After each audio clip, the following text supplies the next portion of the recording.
معاك فلوس يتقالك عم الحج من غير حتى ما تشوف الكعبة.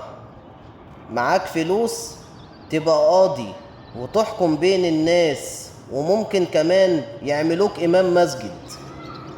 معاك فلوس تلاقي المناصب الشرفية والقيادية بتترمي عليك من كترها في البلد وكأن ملهاش صاحب. معاك فلوس تبقى انت الواجهة المشرفة في البلد وتكرم الفائزين في اي مسابقة او ندوة حتى لو مش بتفهم. معاك فلوس تبقى كل عيوبك بقت صفات حلوة خالص. معاك فلوس هتقعد في الصالون بتاع خيمة العزا وهيحطوا قدامك ترابيزة ومية معدنية ومعاها كوباية من النيش.